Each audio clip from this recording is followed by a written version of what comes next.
Our next presentation is entitled Emergency Care Quality Imaging Benchmarks in a Statewide Collaborative, Estimated Excess and Associated Spending, presented by Keith Kocher from the University of Michigan.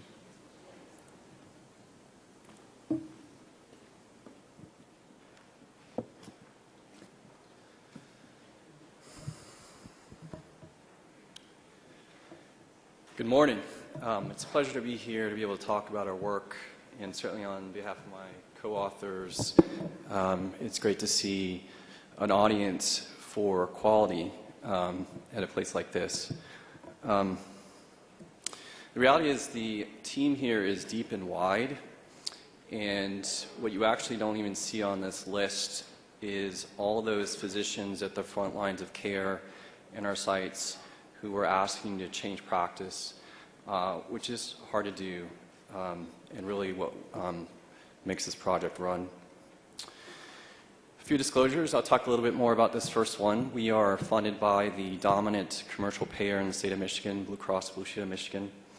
And again, I'll talk a little bit more about their role.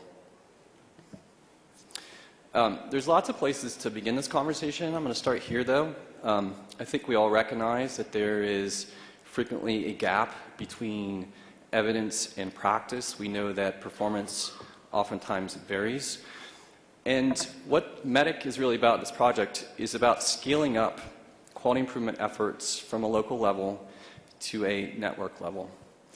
And so I'll be talking about that. I'll be talking about the analysis that we did looking at sort of the real-world performance across some key quality initiatives, and then estimating some reductions if we were to meet certain targets in imaging and spending.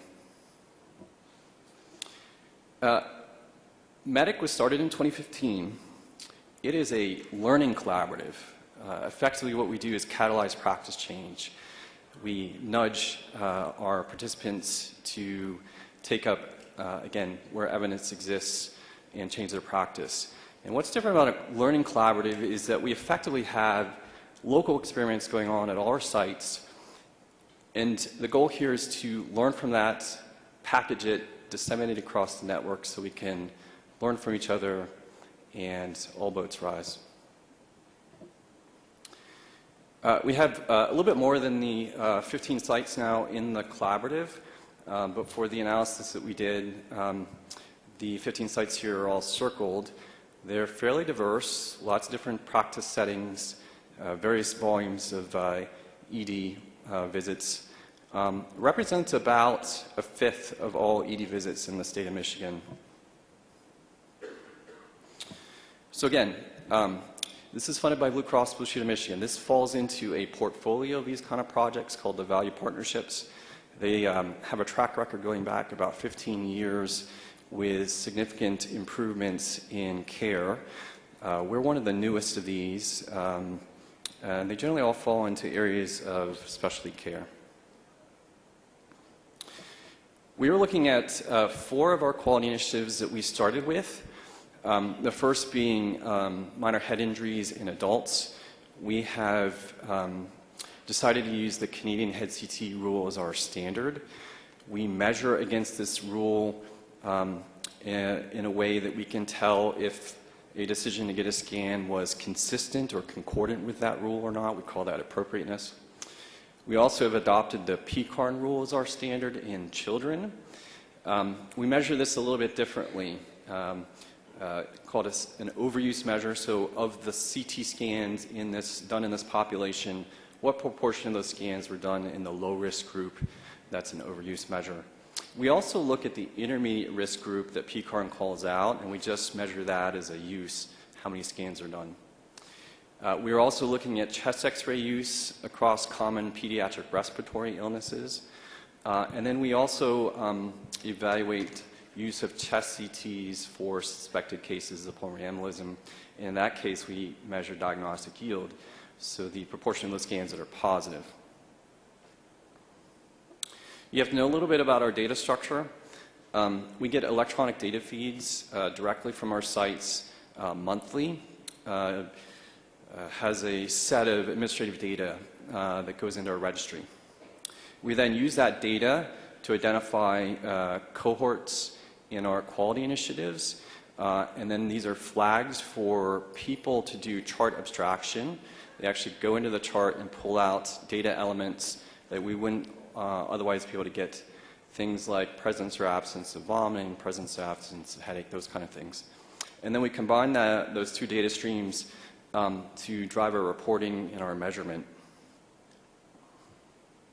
So let me walk through the analytic steps that we took here. We looked at data from the start of the registry until the end of October 2017. We cut it off there because that's when sites begin to do some quality improvement work. We will describe sort of the performance variation across sites. We then calculated something called an achievable benchmark of care.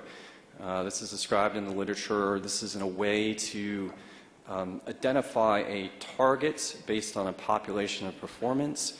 In this case, the top 10% accounting for sample size. And it's a reproducible, objective, data-driven way to do this. Then, based on hitting that ABC target, we calculated potential reductions in those imaging studies if we were to achieve those targets.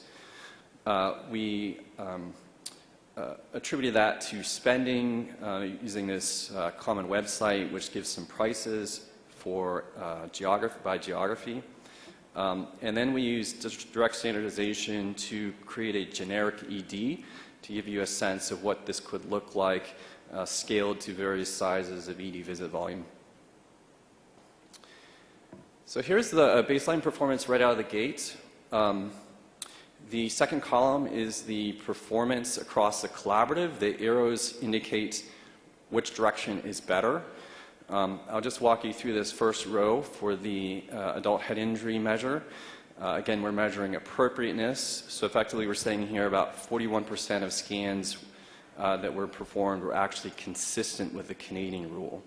You can see the site variation in that third column, and then in the final column is the benchmark based on the site performance that we could potentially achieve. And then you can see that across the other three quality initiatives. So this is what things looked like in our 2017 registry, the 2017 year of the registry. Again, just walking through the top row here, there were 2,400 CT scans done in eligible minor head injury patients, about 1,000 of which probably could have been avoided with associated spending there. You can see that the dominant opportunity is really in CT scans for suspected pulmonary embolism, where we did over 17,000 CT scans. If you were to add these things up, you can see that they quickly begin to become fairly substantial. And if you were to associate some costs with that, quite a bit of money. So this was the translation to a generic ED, that direct standardization approach. I'm calling out here the 10,000, 50,000, and 100,000 visit volumes, and you can see the potential reductions based on the imaging study. Here's that same information, but now as spending, and I'm calling out the total costs across those three imaging modalities. There are clearly limitations here. Keep those in mind.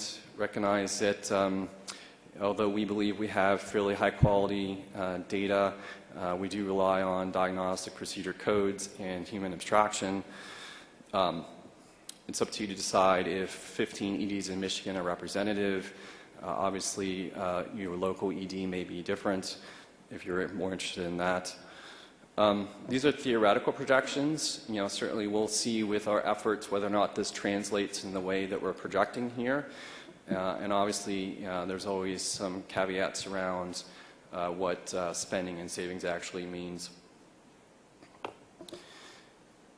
Ultimately, though, I think this is proof of concept that there is opportunity and there is gap, and there are ways that we can do better. Thank you for your attention. I'd be interested in any questions.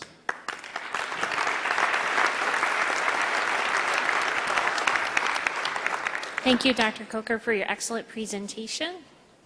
I'll take the first question. Hi, it's Ian Steele from the University of Ottawa. Hello. I want to congratulate you, Keith, on pulling this off. I know it was a lot of work. Even in Canada, we found it very difficult to change our colleagues' behavior with regards to ordering CT scans. I wonder if you have some hard-learned lessons to share with us on how you go about convincing Emerg docs in particular to change their behavior. Yeah, I appreciate that question. I think certainly the reality is that last mile of translation from evidence to practice is frequently ignored. We just assume it happens.